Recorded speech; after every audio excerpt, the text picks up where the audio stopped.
Hola, hola, bienvenidos y bienvenidas a todos y todas. Estamos muy contentos de partir con el primer día, la primera jornada del tercer Congreso de Estudios Asiáticos para estudiantes de posgrado, que se ha dado en llamar Diálogos e Intercambios entre Asia y América Latina. Em, es un espacio que ha funcionado muy bien en el pasado, que ha sido muy provechoso, sobre todo para quienes están todavía pensando en sus investigaciones, quienes buscan feedback constructivo, conocer gente. La ventaja de hacerlo de forma virtual es la de poder tener gente también de otras latitudes, conocer gente que quizá no está en Santiago de Chile, donde está basado el Centro de Estudios Asiáticos de la Universidad Católica. Así que para mí es un gusto. Tendremos para partir una charla inaugural a cargo de Paula Parks, que es profesora asociada en Wesleyan University. Ella va a hablarnos sobre el giro hacia en la literatura contemporánea de las diásporas asiáticas de América Latina. Y esta charla inaugural da pie luego a una primera mesa que dura hasta las 12, o sea, de 10:30 a 12 en horarios chilenos, sobre estrategias e impacto de la literatura coreana y japonesa en Latinoamérica. Por lo tanto, también tiene bastante que ver con la presentación misma de Paula. Eh, Luego hay una segunda mesa después del mediodía sobre trayectorias diplomáticas en perspectiva histórica entre América Latina y Asia. Em, la tercera mesa de la tarde, de las 3 a las 4:30, trata sobre las representaciones y apropiaciones orientalistas en la literatura y el arte latinoamericano. Y por último, la mesa última del día de 4:30 a 6 tendrá que ver sobre recursos y estrategias de exportación entre Asia y el Cono Sur. El día de mañana partimos a las 9 de la mañana, al mismo horario que hoy, y la primera mesa hasta las 10:30 es sobre estrategias de proyección internacional. Ya entramos en temas de relaciones internacionales. En la mesa 6 de 10:30 a 12, dimensiones legales y comerciales de la conexión o en las conexiones de Asia y América Latina. Y la mesa 7, mediación y herencias culturales entre Asia y Latinoamérica. Y la mesa 8, Chile y China, desafíos para el desarrollo de relaciones económicas y culturales en el siglo XIX. Hay una última mesa de 4:30 a 6 mañana, es la última mesa del Congreso, sobre historia de Asia y América Latina en tiempos de conflicto, diplomacias, representaciones y silencios. No los he contado, pero hay unos de 3 a 5 buenos artículos por mesa, por lo tanto somos un montón, somos sin duda más de 20. Hay muy buenos comentaristas que son investigadores del Centro de Estudios Asiáticos, algunos afiliados al Núcleo Milenio de Impactos de China en América Latina. Y ojalá sea provechoso para ustedes, que es lo más importante. Para los que no son de Chile, en Chile se está conformando, y esto es la última cosita que digo para darle pie a Paula, en Chile se está conformando un corpus, un grupo de gente cada vez más rico, de personas que estudian Asia en distintas disciplinas y por suerte en interdisciplina. Pero estamos generando de a poco masa crítica con una región que es central, tanto para la política y la economía, cuanto la historia de nuestro país. Y siempre queda la sensación de que falta más gente que cubra temas aún poco explorados. Así que son ustedes la próxima generación de expertos y expertas y expertes, de gente que va a tratar sobre esta región tan trascendente desde distintos ángulos, de la literatura, de la filosofía, de la economía, de la sociología, de la ciencia política. Por lo tanto, tomamos muy en serio la formación de nuestros próximos talentos. y estamos muy felices de tenerlos a todos. Em, bueno, sin más, le vamos a dar pie a Paula. Yo estoy contento de que sea virtual. Por otro lado, lamento no poder verles en persona y no tener a Paula aquí en Santiago. Espero en algún momento invitarla a la capital. No sé si has estado, Paula, alguna vez. Em, pero vamos a dar pie a su presentación. em, y luego a la primera mesa. Yo no sé quién va a oficiar de maestro de ceremonias, si será Ismael o Berenice, pero yo estoy aquí a disposición. Mañana me toca moderar una mesa, pero voy a participar de algunas como oyente, así que cualquier cosita me escriben o me preguntan. ¿Ya? Por un lado, estábamos, por otro, bueno, ya que tengo la palabra aún y no me he callado. Le quiero agradecer a Ismael y a Berenice y a Andrea, los tres estudiantes de posgrado y postdoctorado en algún caso, pero son personas avanzadas en el estudio de Asia que son muy valiosas para nosotros en la universidad y han liderado la organización del evento. Así que muchas gracias. Y bien, Paula, todo tuyo, bienvenida, gracias por tu tiempo, ya te lo dije recién, pero te lo agradezco de vuelta. Para esta gente joven, tener a alguien como tú es, es de un enorme valor, espero que podamos quedar en contacto. Gracias, Francisco. Paula, qué pena. Te robo primero la palabra como para presentarte brevemente y ya te doy espacio para tu charla.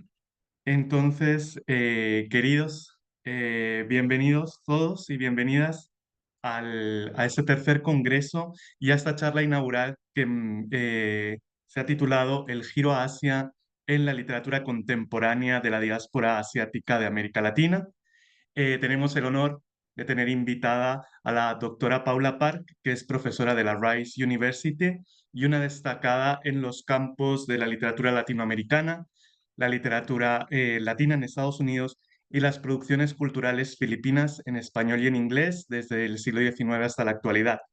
Su trabajo se centra en escritores diaspóricos, estudios transpacíficos y las complejas herencias del imperio y la colonización.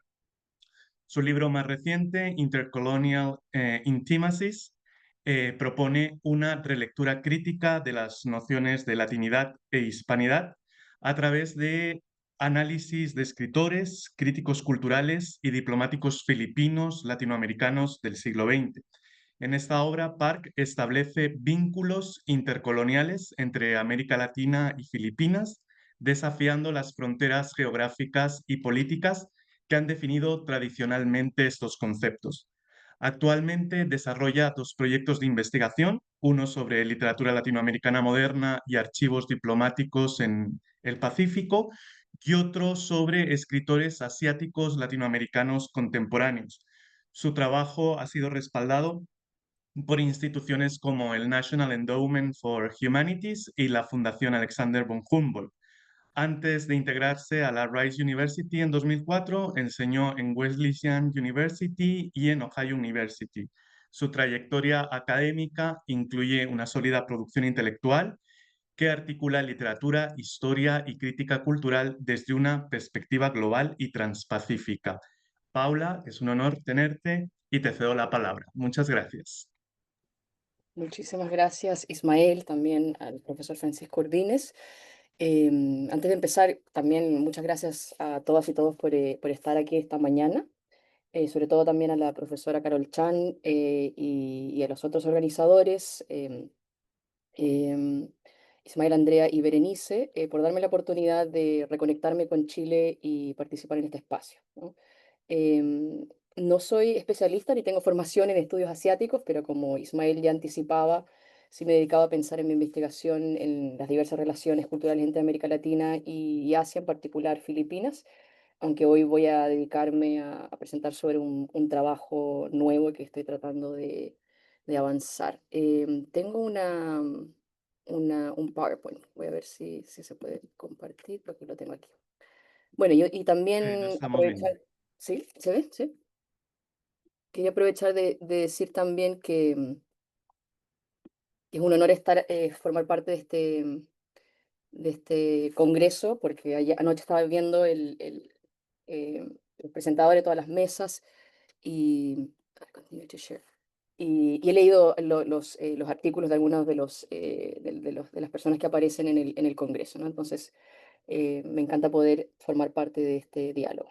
Entonces, hoy día la presentación forma parte de un proyecto de libros que estoy tratando de avanzar, como les dije, que se centra en novelistas contemporáneos que tienen una herencia asiático-latinoamericana. Estudio cómo cuestionan las dinámicas de poder, sobre todo del mercado literario, y cómo se insertan en debates que tienen que ver con el canon literario de las respectivas naciones desde las que escriben, y también en los debates en torno a lo que se llama literatura universal, world literature. Es decir, me interesa todo lo que tiene que ver con, para este proyecto, canon, mercado y herencia multicultural. La presentación la escribí para el Congreso, pero un poco nace de ese proyecto que estoy tratando de sacar adelante. Entonces, mi presentación se va a dividir en dos partes. Primero me voy a detener en el reciente auge de escritores asiáticos latinoamericanos, en particular que tienen una herencia en Asia del Este. Y luego me voy a enfocar en tres de estos autores y voy a analizar cómo responden a lo que se podría llamar el auge económico de Asia del Este, económico también y cultural, y de muy gran importancia para América Latina y Estados Unidos. Entonces Estados Unidos va a también formar parte de mi proyecto aquí. Entonces comienzo. En los últimos 30 años, varios escritores latinoamericanos se han interesado en la migración china en América Latina y la han estado incluyendo en sus obras. Aquí les muestro algunas novelas publicadas del 2001 en adelante. El personaje chino no es nuevo, está presente a lo largo de la literatura latinoamericana del siglo XX o incluso antes, en obras de escritores muy importantes como José Martí, Gabriel García Márquez y José Donoso. Pero lo que sí es nuevo es que estos personajes ya no son silenciosos y pasivos, están ocupando cada vez roles cada vez más importantes, roles protagónicos incluso. Entre estas obras quisiera destacar Simone, del puertorriqueño Eduardo Lalo, una novela publicada en el 2011 que expone e incluso denuncia la invisibilidad de la experiencia del migrante chino. A mí casi nadie me ve, dice el personaje de Lee en la novela, que es una estudiante universitaria en San Juan. O si me ven, ven a una china. Pocos pueden darse cuenta de algo más. Su interlocutor, que es el narrador de la novela, un escritor y profesor de literatura, le recomienda escribir y así visibilizar su experiencia. Pero Lee responde, ¿es posible escribir cuando la identidad no es compartida por nadie, cuando la inmensa mayoría de la gente no puede ni siquiera concebirte? No se puede escribir si uno no tiene palabras, si las palabras siempre han sido de otros. Lee intuye que su perspectiva como migrante china no le interesa a nadie, pero lo curioso o incluso irónico es que Simón es una novela que se ha leído mucho y que ha sido ampliamente reconocida. En el 2013 fue galardonada con el Premio Internacional de Novela Rómulo Gallegos, que es que es uno de los premios más importantes para novelas escritas en español. Con esto quisiera recalcar que la migración china a América Latina ha ganado bastante visibilidad, no solo en la literatura, sino también en la producción académica.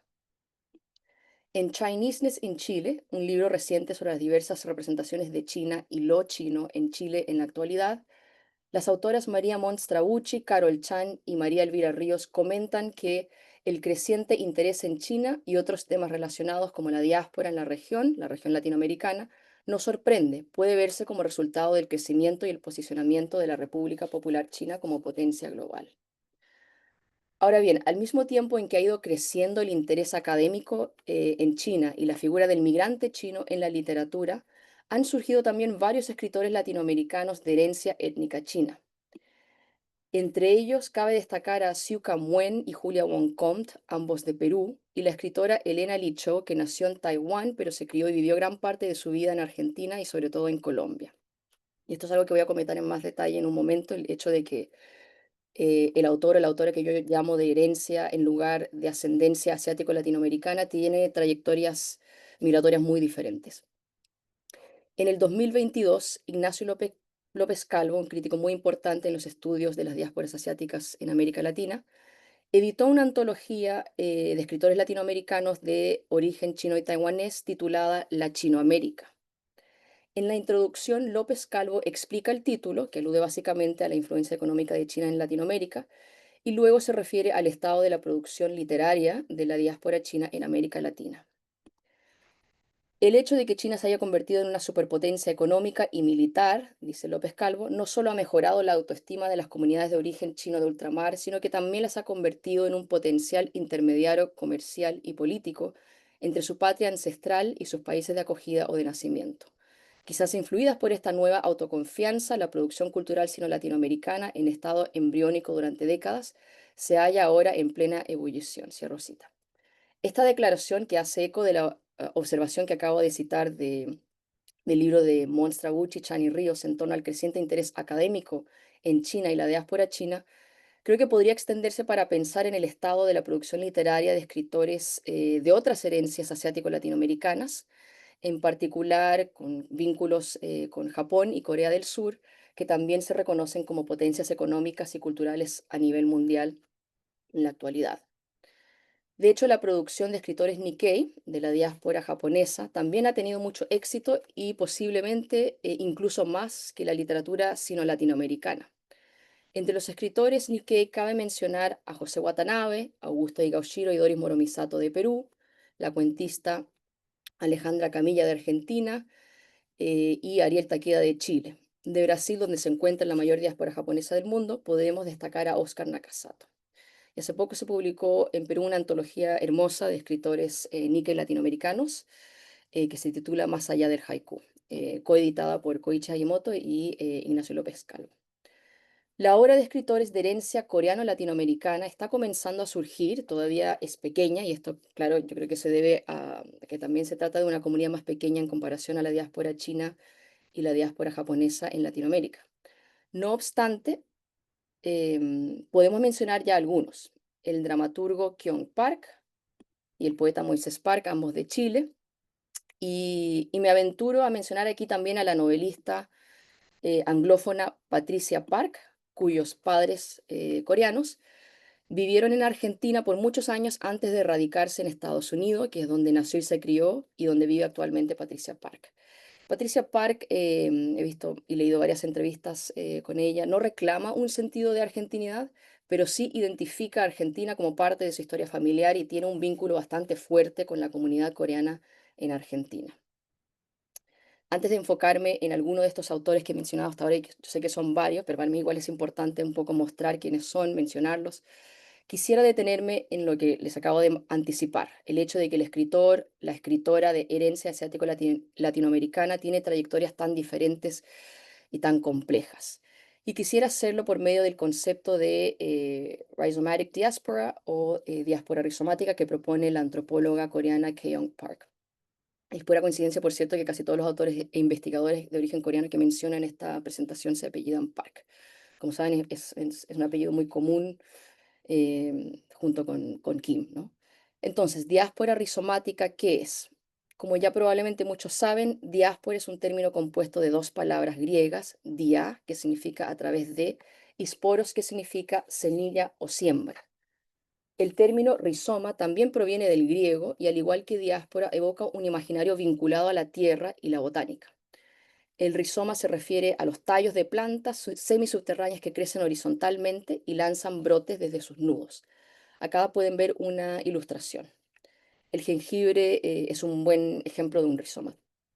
En palabras de la antropóloga Keong Park, un rizoma suele producir una estructura desordenada y difícil de manejar, de hilos entrelazados que se disparan en múltiples direcciones.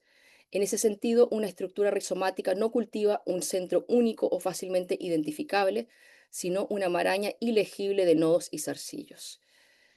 El rizoma entonces se presta como modelo o marco alternativo a los conceptos, o mejor dicho, las ideologías basadas en árboles, la idea que a partir de una raíz singular o un tronco crecen las ramas, o sea que estas ramas dependen del tronco, dependen también de una raíz. Tienen que bueno, que tienen que permanecer vinculadas a ella. Para Keong Park, el rizoma es sumamente útil para pensar en las rutas de los migrantes coreanos, rutas que tienden a consistir en una migración constante dentro de América Latina, tanto como entre América Latina y Estados Unidos. Keong Park utiliza el término steps, pasos, para referirse a cada traslado migratorio de los sujetos entrevistados para su investigación. Entonces acá les muestro algunos ejemplos de su artículo, ¿no? Una migración a 6 o más.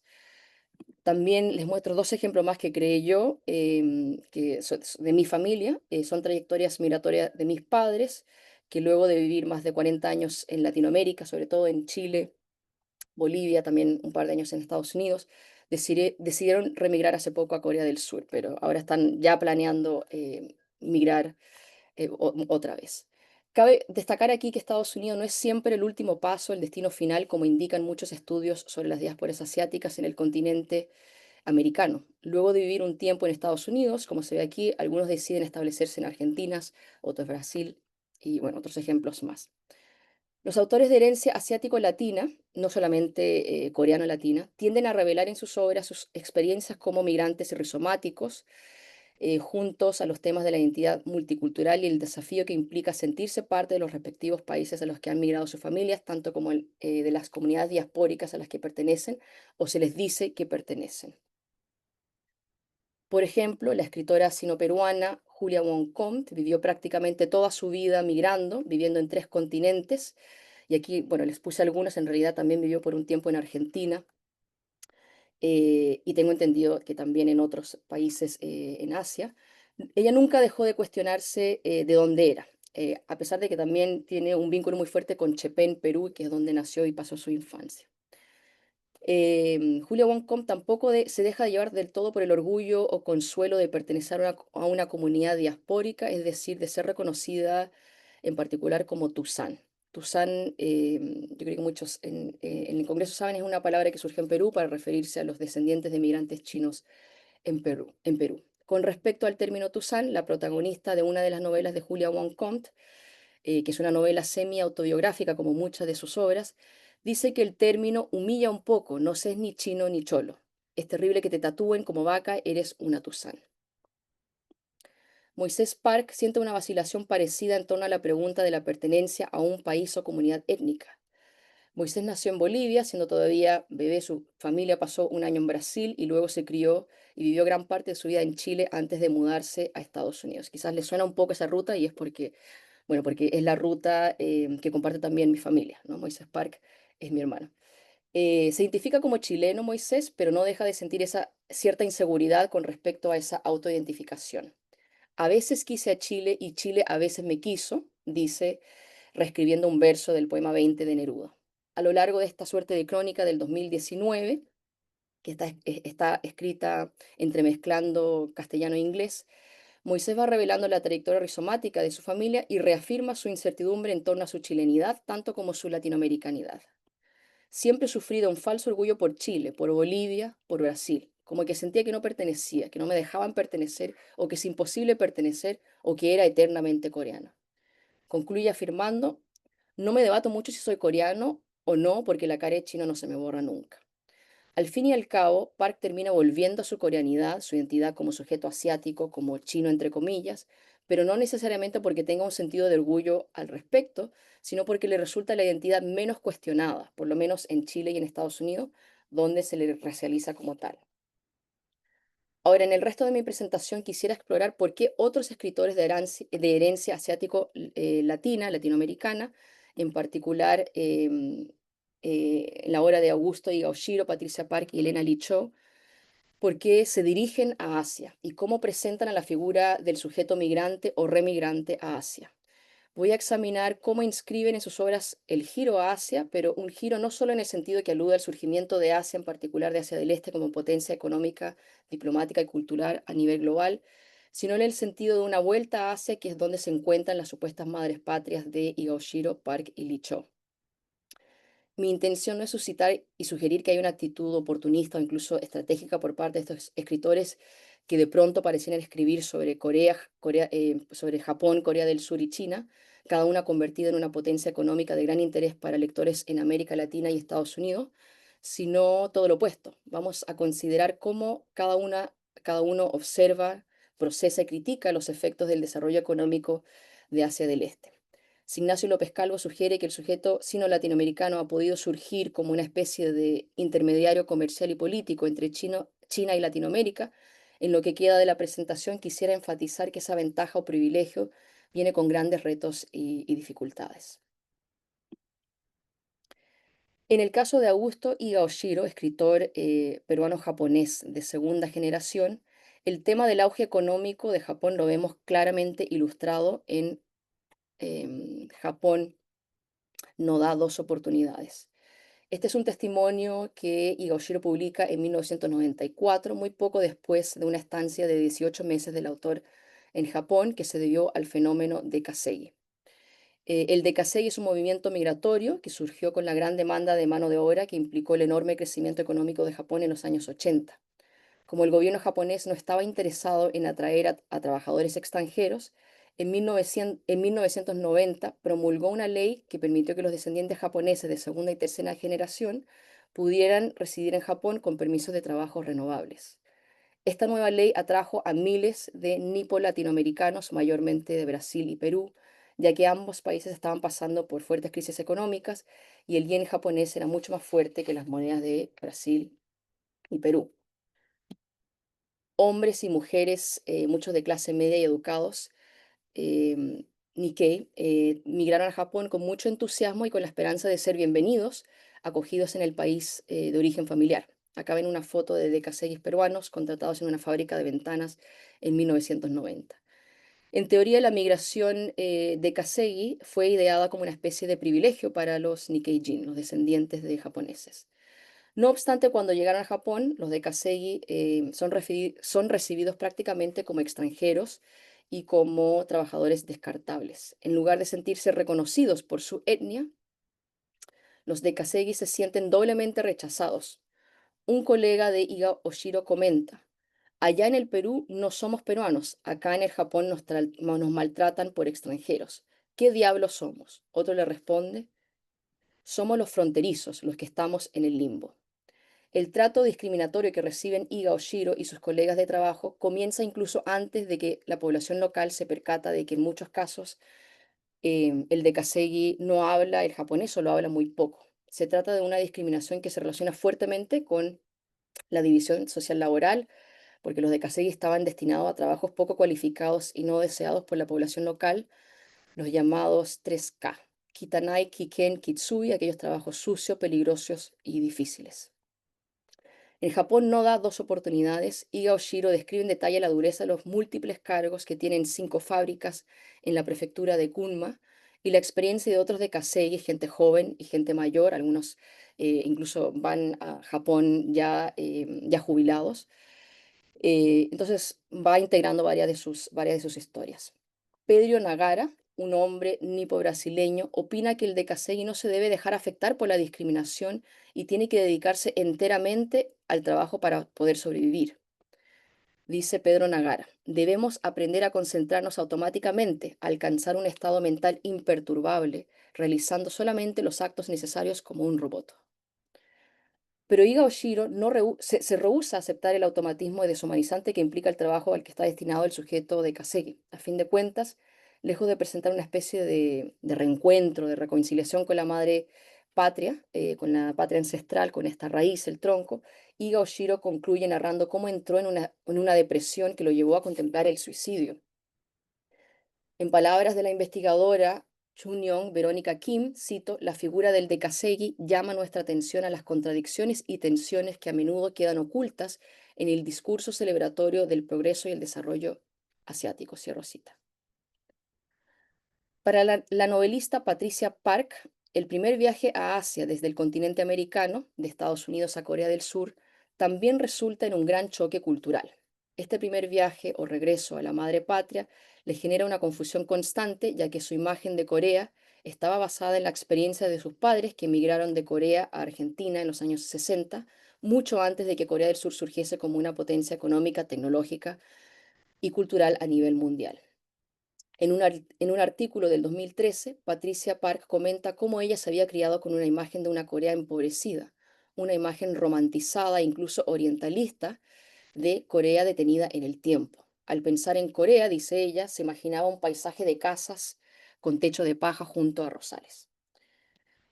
Me aferré con fuerza a esta imagen pintoresca y rústica, léase ingenua, de la madre patria, Old Country. Cuando aterricé en Corea, me sorprendió descubrir que el lugar que quería conocer tan íntimamente, el lugar del que se suponía que provenía, era tan extraño. Los rascacielos se alzaban sobre las calles pavimentadas, parpadeaban las vitrinas de neón con anuncios de teléfonos celulares y pollo frito. Luego dice, nunca me llamaron coreana. Una vez más me sentí como la otra, solo que esta vez el grupo étnico del que me habían dicho que pertenecía me consideraba diferente. Patricia Park ficcionaliza las impresiones de su primer viaje a Corea del Sur en Ri Jane, su primera novela publicada en el 2015. Ri aquí es una romanización menos común del apellido I, que en español y en inglés suele conocerse como Lee. Em, Ri Jane trata sobre una mujer que se llama tal cual como el título de la novela. Y ella, Ri Jane, es una joven nacida en Corea, de una madre coreana y un padre blanco estadounidense, que mueren, los padres mueren en un accidente cuando Jane es una bebé, entonces es un personaje, es una huérfana, ¿no? Pasa a vivir en Queens, Nueva York, donde trabaja largas jornadas en el almacén de su tío junto a otros migrantes coreanos, entre ellos un coreano de Argentina que se llama Juan Kim. Juan en Ri Jane es un personaje menor, tiene un rol protagónico en la segunda novela de Patricia Park, pero en Ri Jane la mención de este personaje, Juan Kim, funciona para recalcar la condición marginal de Jane en el negocio de su tío. Bueno, porque Jane recibe también un trato bastante duro por parte del tío y se siente excluida en esta familia. Pero a la raíz de la muerte de su abuelo materno, Jane viaja por primera vez de vuelta a Corea, a Seúl, donde decide quedarse. Dentro de unos pocos días, Jane consigue un trabajo como instructora en un instituto de inglés para adultos profesionales, aludiendo al hecho de que a inicios del 2000, que es cuando toma lugar la novela, Corea del Sur ya estaba muy integrada en negocios internacionales. Sin lugar a duda, el trabajo en el instituto es mucho menos pesado que en el almacén de su tío en Queens, pero Jane se siente desorientada con el ritmo de vida en Seúl. Se le cuestiona además constantemente su identidad, al igual que los migrantes de Kasei en Japón. En su entrevista de trabajo en el Instituto de Inglés, por ejemplo, le preguntan, "What are you?" ¿Qué eres? ¿Kyopo, coreana de la diáspora o una de nosotras? La gente se acerca a Jane y se relaciona con ella con sospecha. Se burlan de su acento y su vocabulario porque Jane habla coreano, pero con palabras y expresiones anticuadas, algo muy común en las comunidades diaspóricas. Con el tiempo logra adaptarse, mejora su dominio del coreano, asciende a un puesto administrativo en su trabajo y más adelante tiene la promesa de una vida muy cómoda, de lujo de hecho, porque un estudiante del instituto, que resulta ser el hijo de un empresario muy importante, le pide matrimonio y ella acepta. Hasta cierto punto, la trama de Ri Jane es una parodia, creo, de K-dramas, del rico que se enamora de la pobre, en este caso una pobre huérfana. Pero al final, Jane se da cuenta que no quiere quedarse a vivir allí en Corea. Disculpe por la cita larga. Casarme con él habría sido una decisión responsable, lo que me habría dado la máxima legitimidad en esta patria incierta. Por fin me libraría de mis problemáticos hábitos coreanos de Kyopo Hyunhyeol y con la guía de Chang-hun, el estudiante del instituto, me sumergiría de lleno en las aguas de Corea. Pero podías enumerar los valores de acción ad nauseam y aún así el balance general que te miraba de vuelta no cambiaba lo que anhelaba tu alma. Más allá del rechazo de la idea de asentarse, echar raíces, aquí lo que me interesa es cómo Patricia Park refuncionaliza el lenguaje de las finanzas para articular su decisión de no quedarse a vivir en Corea.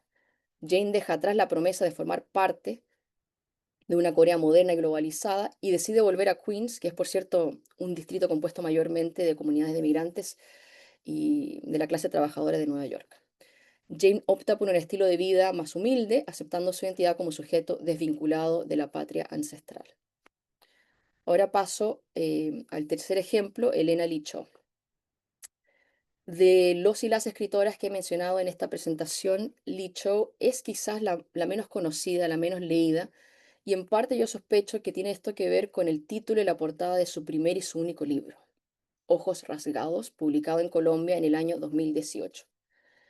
El título y la portada son poco atractivos, por no decir ofensivos. la frase ojos rasgados evoca casi de inmediato el gesto racista de posar con ojos estirados, y la imagen de la portada se remite al estereotipo de la mujer asiática hipersexualizada. Es una estrategia de marketing fallida y es una pena en realidad porque yo creo que Lee Cho es una narradora talentosa y creo que merece más lectores. Bueno, voy a sacar aquí la portada porque es un poco difícil concentrarse con lo que quiero comentar, que no tiene nada que ver con la portada ni el título. Los cuentos de Lee Cho no se enfocan en las experiencias de las diásporas asiáticas que vuelven a Asia, sino en las de una variedad de sujetos locales en Asia, en particular en Japón, Mongolia, Tailandia y sobre todo en China continental. Hay, por ejemplo, cuentos narrados desde la perspectiva de un cartero, un peluquero, un estudiante universitario y gente del mundo empresarial.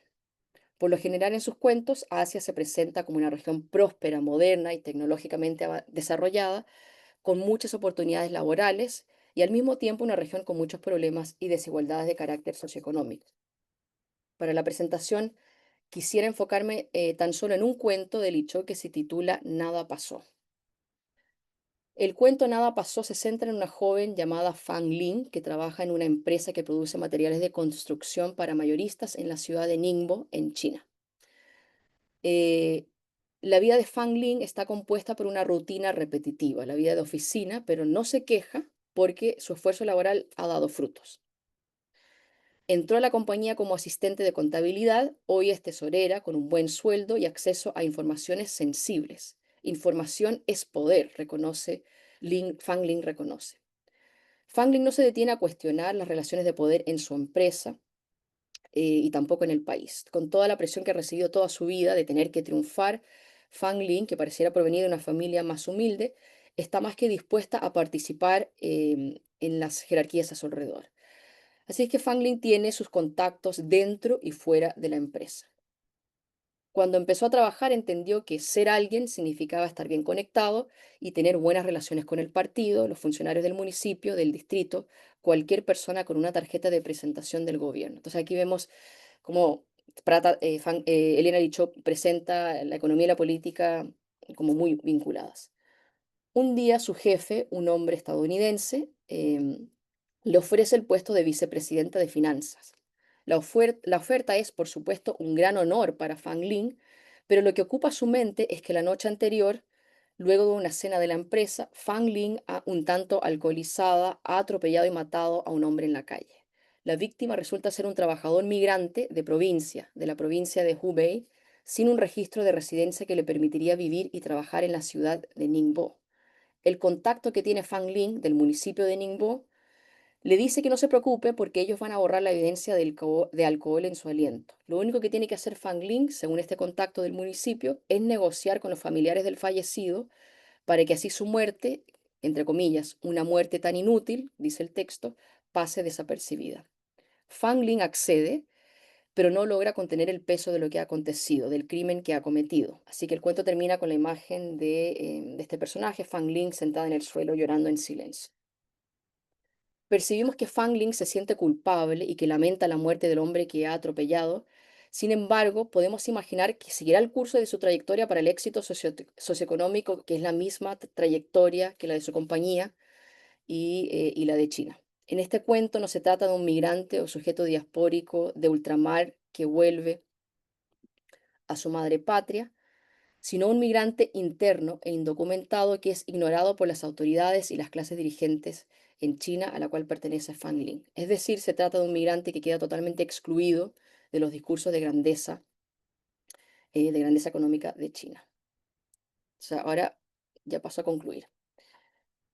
Para concluir, estos tres escritores están muy conscientes y responden al interés latinoamericano y estadounidense en torno a Asia en sus obras. Iga Oshiro y los personajes en la ficción de Patricia Park y Elena Lichou tienen en teoría una especie de privilegio, una oportunidad de beneficiarse del hecho de que Japón, Corea del Sur y China son potencias económicas a nivel regional y global. Pero en sus obras no encontramos aprecios, sino críticas al respecto. Iga Oshiro y Patricia Park se rehúsan además a articular narrativas de una especie de reconciliación, reencuentro entre la diáspora y la llamada madre patria que ahora llama de vuelta a sus descendientes esparcidos en el mundo. En lugar del deseo de celebrar y permanecer fuertemente afiliados a la raíz o tronco, que es la patria ancestral. Sus obras interrogan los mecanismos internos del éxito económico y cultural que han alcanzado Japón y Corea a nivel mundial. De una manera similar, en el cuento de Lee Chow se enfatiza cómo el sujeto migrante, el migrante interno, dista de beneficiarse del auge global de China. Los escritores muestran el lado oscuro del desarrollo económico de Asia del Este y se esfuerzan en rehumanizar las experiencias del sujeto migrante o remigrante, en reconocer que en muchos casos este sujeto no quiere o no puede salir del limbo en el que se encuentra tanto en Asia como en América. Muchas gracias. Con eso termino. Muchísimas gracias, Paula Park, por esta interesante exposición. Si me permites, voy a abrir la ponencia, la conferencia al público, por si tienen algún comentario o pregunta. Si quieren, podemos recolectar 3 preguntas, 3 comentarios y te devolvemos las palabras si los hay. Podéis levantar la mano para que os vea. Quien quiera preguntar o comentar, por favor. Por ahí veo a Carol Chan, que levantó la mano. ¿Alguien más? Bueno, de momento, Carol, si quieres, puedes hacer tu pregunta. Adelante. Gracias, Ismael. Gracias, Paula, por la presentación y por haber aceptado esa invitación. Estuvo súper interesante la presentación, especialmente por ser, como tú dices, un trabajo inicial, igual como dar varias pistas para empezar una conversación. Como no conozco esos libros y el tema, quería preguntar si ¿cuáles son las reflexiones principales sobre el otro lado? Porque tú has mencionado o profundizado más la problematización de los raíces, entre comillas, ¿no? Como sus experiencias en Corea o en Japón. Em, ¿Qué nos puedes decir sobre las reflexiones sobre la peruanidad o ser argentina o ser de Estados Unidos en estos libros cuando están estas personas fuera de su país de nacimiento, podemos decir, o su país de nacionalidad, o como podríamos llamar? Por otro lado, quería preguntar sobre eso por ahora, tal vez. Mi pregunta era sobre el tema de idioma, porque algunas personas publican en castellano, mientras que Patricia Park tal vez era la única que publicó en inglés. No sé si tienes reflexiones sobre esa elección y también las traducciones que existen. Fui a googlear Eduardo Lado y vi que hay un libro en inglés y estaba pensando en cómo la traducción puede impactar en la lectura de estos libros. Gracias. Gracias, Carol, por las preguntas. Ismael, ¿respondo? ¿Sí? ¿O me Sí, espero? sí, adelante. Ok, bueno, entonces, otra vez, gracias por hacerme pensar en esto. En realidad, estas obras tienen mucho más recepción en Perú y en Estados Unidos, con la excepción de Elena Licho, ¿no? Por eso traté en esta presentación como ver, ok, podría haber como una especie de recepción fuera de estos contextos. En el caso de Iga Oshiro, bueno, se le reconoce más como novelista, no había publicado antes y publica también después de Japón no da dos oportunidades. Y ahí lo que él comenta es que él quería escribir una novela sobre la experiencia Nikkei y que no pudo hacerlo hasta después de este viaje a Japón, ¿no? Y que dice que es ahí donde se da cuenta que a él lo que le interesa a este sujeto que es rechazado por Perú, pero al mismo tiempo no le interesa formar parte necesariamente no le interesa formar parte de la comunidad Nikkei, ¿no? Bueno, que en realidad es algo importante, ¿no? Formar comunidad, pero un poco como lo que comenta Julia Wonkomte en el caso de Toussaint, esta idea de, ok, todavía no eres peruano, como que no eres suficiente, todavía como que no, no mereces esa peruanidad, ¿no? Y es como un premio de consuelo, bueno, pero eres Nikkei, eres Tucson, ¿no? Entonces, él presenta ese sujeto que todavía es fronterizo, ¿no? Y es curioso entonces porque en el testimonio, en Japón no da dos oportunidades, hay varios momentos en donde él también dice, o sea, que responde un poco a esa expectativa de que, bueno, estamos sufriendo trabajadores de CASEG, inmigrantes, y como que tenemos esta solidaridad, pero él lo llama falsa, como forzada solidaridad, ¿no? Entonces empieza a cuestionar un poco ese discurso de esa, de esa comunidad, ¿no? Entonces, pero sí, ha tenido bastante recepción y su novela, otra novela de él, también ha sido traducida hace poco al inglés por Jennifer Shue, que ha traducido también al inglés a Julia Wong Comte. Entonces, pasando un poquito a esa pregunta de la traducción, me parece que es importante, ¿no? El hecho de que se lean más a estos escritores sobre estas experiencias. En el caso de Eduardo Lalo, quería mencionar que en realidad la novela también trata el tema sobre cómo se marginaliza Puerto Rico dentro del mercado literario en lengua en español. Entonces hace como un paralelo entre esas dos experiencias, ¿no? Bueno, tengo crítica también con esa novela, ¿no? Porque en realidad también hay se orientaliza al personaje también, la manera en que la describe. Dice, por ejemplo, tiene trenzas infantiles, ¿no? O me parece un enigma, o de hecho resulta que el personaje, ella es lesbiana y entonces le dice, vamos a tener una relación, pero no me penetres, entonces toda esta idea de que es el sujeto impenetrable, ¿no? Pero aún así es curioso que haya recibido tanta atención, ¿no? Entonces, definitivamente la traducción sirve para que se visibilice más estas experiencias. Volviendo también a la pregunta de la recepción, Patricia Park en Estados Unidos ha tenido buena acogida, de hecho ha recibido premios también y las otras novelas que ella tiene en realidad son novelas, excepto Read Jane, que por cierto también es una reescritura de Jane Eyre, de Charlotte Brontë, entonces por ese lado también ha recibido recepción, ¿no? Porque se ve como un homenaje, ¿no? Que no necesariamente sigue la trama de Jane Eyre, sino que hace algo diferente con esto y ha tenido muy buena recepción. Eh, eh, y, y bueno, su próxima novela es más literatura juvenil, YA, Young Adult Novels, ¿no? Y también cada una de sus novelas han sido bien recibidas por la crítica.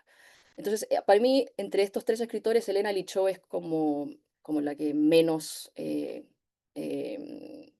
lee, y es curioso porque el libro viene con elogios de figuras muy importantes en la literatura y la cultura colombiana, de Santiago Gamboa, que es un novelista que de hecho también mencioné hace poco, de un director, ¿no? Sergio Cabrera. Entonces, como les digo, yo creo que acá, yo no creo que ella haya sido la que ha dicho, yo quiero esta portada, no, yo quiero este título, sino que creo que de alguna manera estaban pensando, vamos a tratar de llamar la atención, ¿no?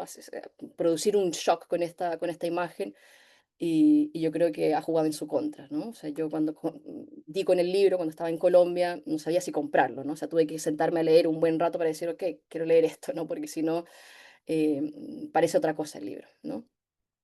Pero sí. Y en cuanto a la pregunta del idioma en que escriben, em, eh, sí, yo creo que escriben para un público, en general para un público que solo lee inglés o solo lee en español, pero sí hay muchos intentos en sus novelas, por ejemplo, Patricia Park, de escribir de una manera un coreano, ¿no? En inglés, pero integra, ¿no? Palabras, pero también un poco juega con el hecho de que habla un coreano con un lenguaje anticuado, con una sintaxis diferente, ¿no? Entonces hace esos juegos y se ve mucho más, de hecho, en su otra novela que se llama Imposter Syndrome and Other Confessions of Alejandra Kim. En esta otra novela que trata sobre el personaje de Juan Kim, ahí entra mucho más español, ¿no? Entonces juega un poco más con todo lo que permite esa multiculturalidad.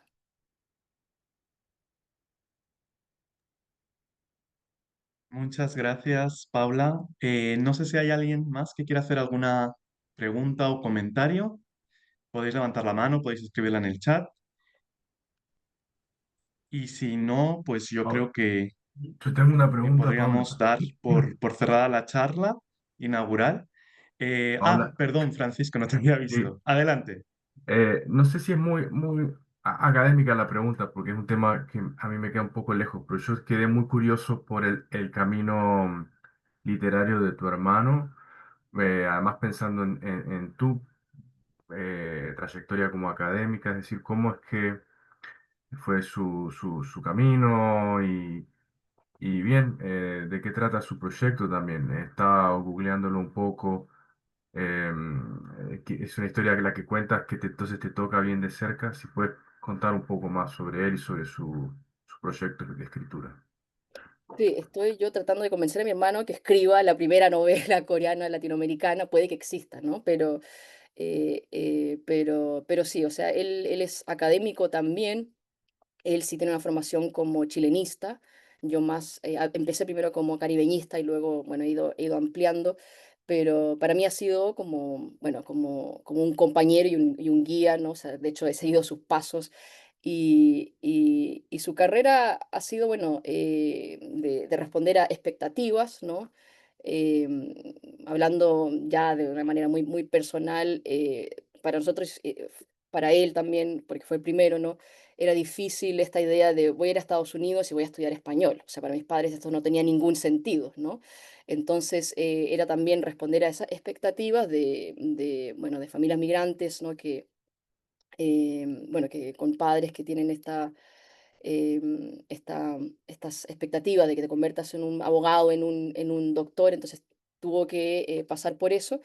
Y él tiene producción académica, pero también ha escrito poesía, ¿no? Tiene una colección, bueno, es un título bastante largo porque es un juego de palabras con la enseñanza del inglés estando en Estados Unidos y es un poemario que luego se volvió a reeditar en una versión más ampliada, pero sí, ahora está también pensando en escribir una novela y con él y con otra compañera,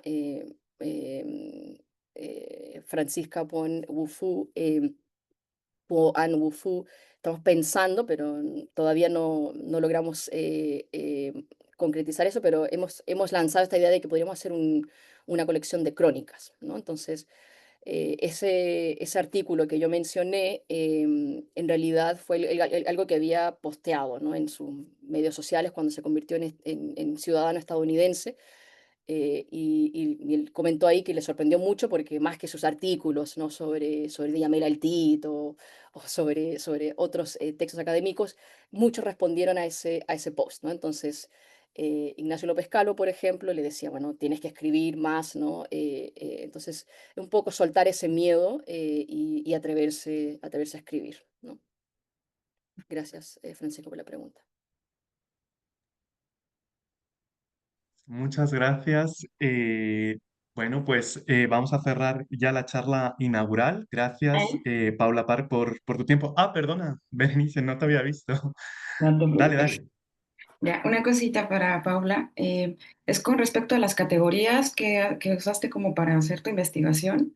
Ujú, Y en realidad el concepto que me llamó mucho la atención, porque generalmente yo trabajo Japón, Latinoamérica, y lo he notado más que siempre hablamos como de descendencia, proceder de, venir de, pero me gustó mucho y quiero saber cómo determinaste preferir usar herenciar, ¿no? mm, Es una palabra quizá mínima, pero claro, cuando uno se dedica como más a esto, si una palabra, sobre todo en literatura, hace un cambio, ¿no? Genera otra lectura. Entonces me gustaría como saber qué te llevó a decir, bueno, voy a hablar de herencia en lugar de, de usar descendencia, pertenecer, sí. bueno, demás, ¿no? Por favor. Muchas gracias, Benicio, por esa pregunta, porque el título, incluso partiendo por el título, ¿no? Porque los organizadores me habían pedido un título y me la pensé mucho.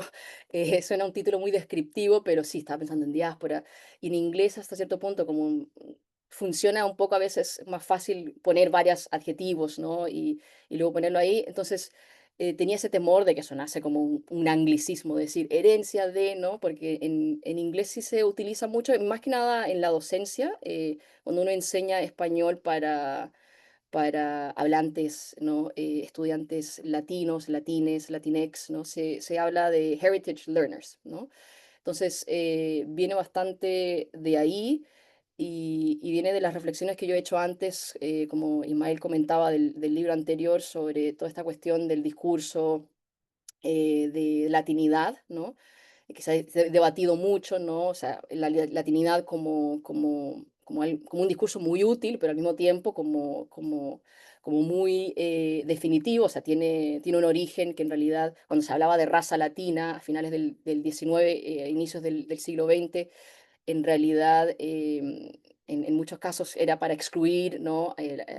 A los indígenas, era para excluir a los afro-latinoamericanos. Entonces, tiene mucho peso esa palabra, pero se puede utilizar de otras maneras flexibles también para hablar en contra de, de esa raza sajona, por ejemplo. Entonces, es toda esa reflexión que yo he venido teniendo de la latinidad y algo, por ejemplo, que menciona mi hermano en ese artículo, es que, por ejemplo, la latinidad quizás no se le cuestiona a un, a una persona de segunda generación en Estados Unidos que tiene, no sé, un padre, una madre que se apellide, bueno, no quiero poner ningún apellido de nadie en el sano, pero digamos Pérez, ¿no? Entonces no se le va a cuestionar su latinidad, pero si uno se apellida Park o Kim, nadie se espera y casi que nadie, no pueden aceptar el hecho de que, bueno, ¿por qué eres tú latina o latino, ¿no? Entonces, eh, en parte también tenía que ver con eso y también era estratégico para poder incluir a Patricia Park, ¿no? Porque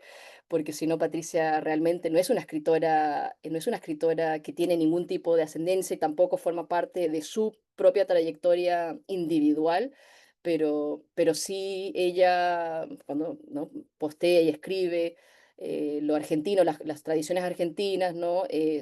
Forman parte de su experiencia de alguna manera, ¿no? O sea, entonces era un poco para poder ampliar esta idea de que no estoy tratando de hacer un test de ADN, tú puedes ser latino y asiático y tú no, o tú naciste, ¿no? en Taiwán y viniste cuando tenías cierta edad, entonces es un poco para ir en contra de esta idea de que uno tiene que tener, ¿no? una conexión biológica para poder comentar algo de su experiencia, de su trayectoria migratoria. Así que muchas gracias, Berenice, por esa pregunta también.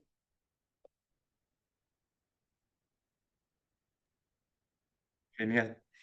Eh, me dicen que pidamos una foto final de la conferencia, entonces quien quiera puede activar su cámara. ¿Y quién va a tomar la foto? ¿El Centro de Estudios Asiáticos toma la foto? Ah, ya te vi, Estefanía. Pues cuando nos digas. No sé quién la toma. Hola. No sé quién la toma, si la Tami o yo. Cualquiera, yo creo que entre más oportunidades, menos ojos cerrados. Gracias por abrir cámara. Ya, ¿les parece Para quien entonces? da... Perdón Ay, perdón, Francisco, te interrumpí. No, no, no, dale. No, yo como para ordenar. ¿Les parece entonces que a la cuenta de tres nomás solamente la gente que quiera coloca la cámara ahí para sacar la foto? Entonces, Claro. 1, 2, 3. Listo, muchas gracias. ¿Podemos hacer otra de pronto que hable Paula para que quede en la pantalla grande? Porque creo que quedamos los últimos que hablamos.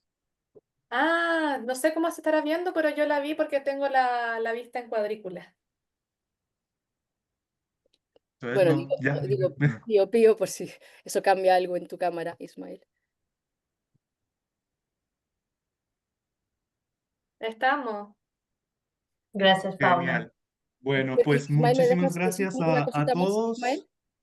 Sí, Una cosita Paula, más. adelante, No, por tan supuesto. solo quería decir bueno, que voy a estar presente en los paneles que pueda estar, pero que si no, igual quería invitarlos a que me escriban. Mi email es paula.park@rice.edu y bueno, y se encuentra Hay muchas Paula Parks, pero creo que van a poder identificarme en Google, ¿no? Y otra vez, muchas gracias, Ismael, y a todo el comité organizador.